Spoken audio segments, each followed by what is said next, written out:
नमस्कार भाइयों और बहनों, स्वागत है आपका जंगली मेडिसिन में। आज मैं आपको फिर एक दिव्य वनस्पति के दर्शन कराने वाला हूं और इस वनस्पति की जानकारी अभी तक YouTube पर किसी ने भी नहीं दी है। यह एक दुर्लभ वनस्पति है। पहले मैं आपको इसकी पहचान कराऊंगा, इसके औषधीय गुण बताऊंगा और इसके प्रयोग करने के तरीके भी बताऊंगा। यह वो वनस्पति है जिसकी हम चर्चा कर रहे हैं। यह गोरखमुंडी की तरह दिखती है और इसको नागरमोथा की उपजाति और गोरखमुंडी की एक प्रजाति माना जाता है।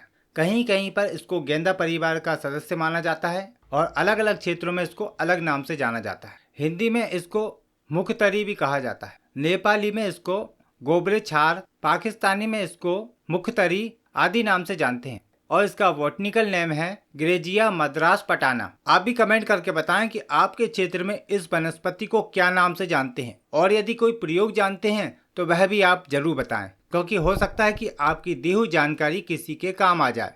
वीडियो को लाइक जरूर करें और चैनल को सब्सक्राइब करें। इस पर इस तरह के फूल लगते हैं जो पीले रंग के होते हैं और ये बहुत ही लंबे क्षेत्र में जमीन पर फैला हुआ होता है। यह संपूर्ण पौधा रोएदार होता है और इसके पत्ते टेढ़े मेढ़े और कटे हुए होते हैं। उम्मीद करता हूं कि आपने इस वनस्पति को पहचान लिया होगा।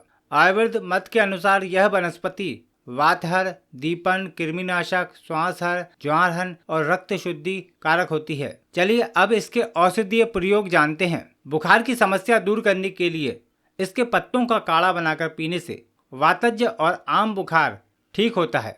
यह पसीना निकालकर शरीर का तापमान घटाती है। इसके पत्तों का काढ़ा 10 से 15 ml तक की मात्रा में दिन में 2 से 3 बार पीना चाहिए। अपच और गैस की समस्या से परेशान हैं तो यह पौधा आपकी मदद करेगा। यह भोजन को जल्दी पचाता है, गैस और अफारा को कम करता है।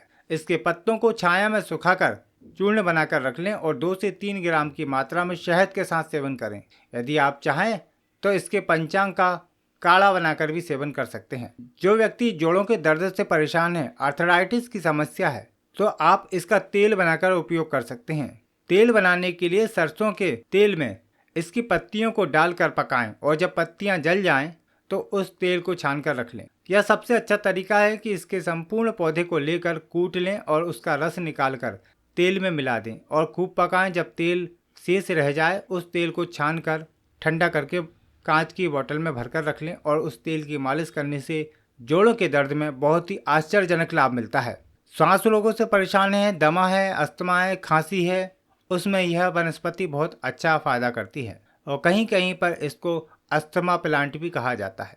यह पुरानी खांसी में भी लाभ पहुंचाता है और दमे में भी लाभ पहुंचाता है। इसका पत्तियों का रस निकालकर 5 से 6 ml की मात्रा में शहद मिलाकर लेना चाहिए या फिर इसके काढ़ा बनाकर भी आप सेवन कर सकते हैं। त्वचा संबंधी विकारों में यह बहुत अच्छा काम करता है। एंटीसेप्टिक इस गुण इसके अंदर पाए जाते हैं।